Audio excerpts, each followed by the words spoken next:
औज़ुबिल्लाहिमिनश्शैतानिर्रजीम बिस्मिल्लाहिर्रहमानिर्रहीम। Dear students of second year FSc, आज हमारा टॉपिक है न्यूरॉन्स के बारे में। जैसा कि आपको पता है, न्यूरॉन एक स्ट्रक्चरल और फंक्शनल यूनिट है नर्वस सिस्टम की। तो ये सैकड़ कंपोनेंट हम स्टडी कर रहे हैं नर्वस कोऑर्डिनेशन का। तो इसको हम नर्वस सिस्टम की चीफ स्ट्रक्चरल और फंक्शनल यूनिट का नाम देते हैं। अब कहते हैं इसके साथ हम अदर सेल भी पाए जाते हैं हायर एनिमल्स में, जैसा कि जिनको हम न्यूरोगेलियल सेल का नाम देते हैं और ये हाफ के करीब नर्वस सिस्टम का पार्ट बनाते हैं। ये जो न्यूरोगेलियल सेल्स हैं, अगर इसके हवाले से हम बात करें तो इसका बेसिक तल्लक नर्वस सिस्टम की प्रोटेक्शन के साथ है, क्योंकि ये माइलिन शीथ बनाते हैं और उसके साथ साथ इसका तल्लक न्यूट्रिशन के साथ भी है।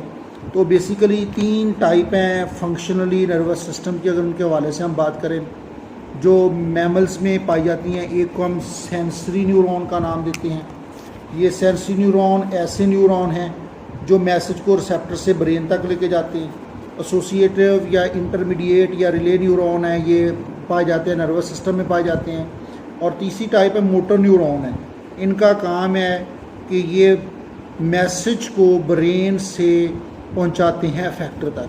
तो ये तीनों जो इसकी टाइप हमने एक्सप्लेन की हैं, ये असल में उसकी फंक्शनल एबिलिटी के ऊपर बेस करते हुए बनाई हैं, फंक्शनल एबिलिटी पे डिपेंड करती हैं।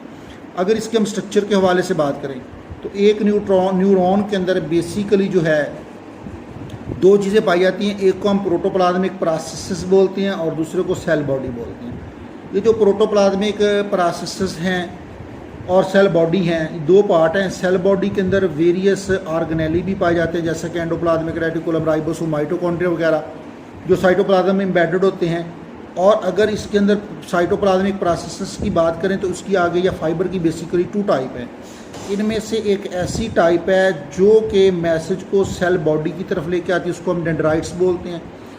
अगर ये एक होगा डेंड्राइट तो उसको आप डेंड्रॉन बोलेंगे। और the process conducting impulse away from, और दूसरा बेटे वो प्रोसेस होता है, वो फाइबर है जो मैसेज को अवे लेके जाता है सेल बॉडी से, उसको हम नाम देते हैं एक्सॉन का नाम देते हैं। और these may be more than, अगर हम लेंथ के हवाले से बात करें तो न्यूरॉन की लेंथ 1 मीटर से ज़्यादा होती है। इसमें निसल्स ग्रेन्यूल पाए जाते हैं जो कि ग्रुप ऑफ राइबोसोम है, रफ एंडोप्लाज्मिक रेटिकुलम के साथ अटैच होते हैं। गोल्जी अपरेटस भी इसमें पाया जाता है। इसके अलावा सेल बॉडी में माइक्रोट्यूब्यूल्स हो गए, न्यूरोफिब्रिल्स हो गए और एंडोप्लाज्मिक रेटिकुलम पर ये मुश्तमिल होता है। और इसके अपने माइटोकॉन्ड्रिया होते हैं और वो साइटोप्लाज्म जो एक्सॉन में पाया जाता है उसको हम एक्सोप्लाज्म का नाम देंगे।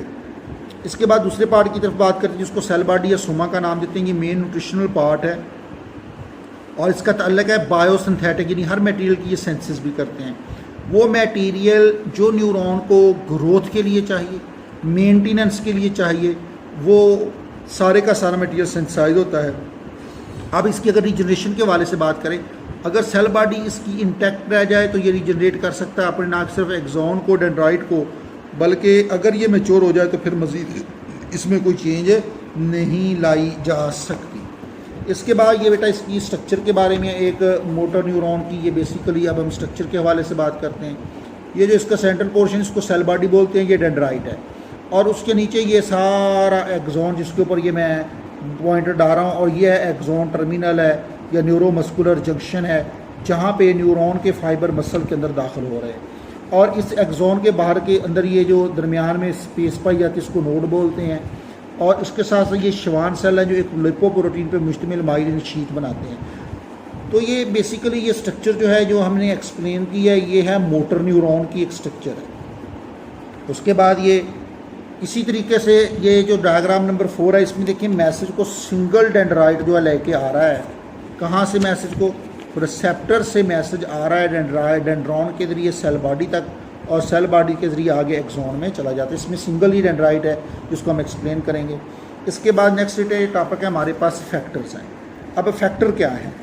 अ फैक्टर एक ऐसी स्ट्रक्चर होती है which respond when they are stimulated by impulse. ये उस वक्त काम करती है जब एक इम्पल्स उनके पास मोटर न्यूरॉन के ज़रिए आती है। और जो प्रिंसिपल फैक्टर हैं, ग्लैंड हो सकती हैं जो उस वक्त रिस्पॉन्ड करती हैं जब ये इनके पास इम्पल्स आती है तो ये हार्मोन सक्रीट करते हैं। मसल हैं तो ये रिस्पॉन्ड के तौर पे कंट्रैक्ट करते हैं। और इन्फॉर्मेशन के फ़्लो की हमें समझ आएगी रिफ्लेक्स आर्क से। अब रिफ्लेक्स आर्क क्या है?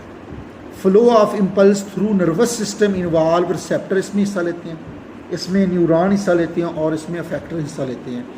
अगर हम रिफ्लेक्स आर्क की बात करें तो pathway of flow of impulse, जैसा कि ये देखें यहाँ से मैसेज आ रही है पाथवे है इम्पल्स के फ्लो का, from receptor to spinal cord तक जाता है और आगे ब्रेन की तरफ नहीं जाएगा, चूँकि जितने इमीडिएट इनवॉलेंट्री एक्शन होते हैं वो स्पाइनल कॉर्ड से वापस आते हैं अफेक्टर के पास, अफेक्टर कॉन्ट्रैक्ट करता है।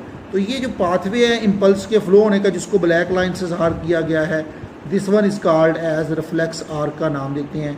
इसके बेटा बेसिकली 4 एलिमेंट्स होते हैं। सबसे पहला जो एलिमेंट है वो पेन रिसेप्टर पाए जाते हैं हमारी फिंगर टिप्स के ऊपर, वो मैसेज भेजते हैं सेंसरी न्यूरॉन के ज़रिए, मैसेज को भेजते हैं स्पाइनल कॉर्ड की तरफ। तो दूसरा जो इसका कंपोनेंट है वो एसोसिएटिव न्यूरॉन है, इसको एनालाइज करेगा और मैसेज को मोटर न्यूरॉन जो थर्ड कंपोनेंट है उसके ज़रिए अफेक्टर तक पहुंचा देता है।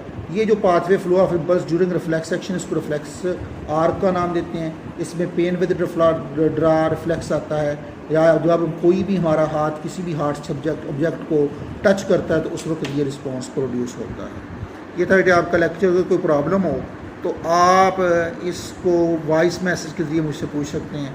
ओके।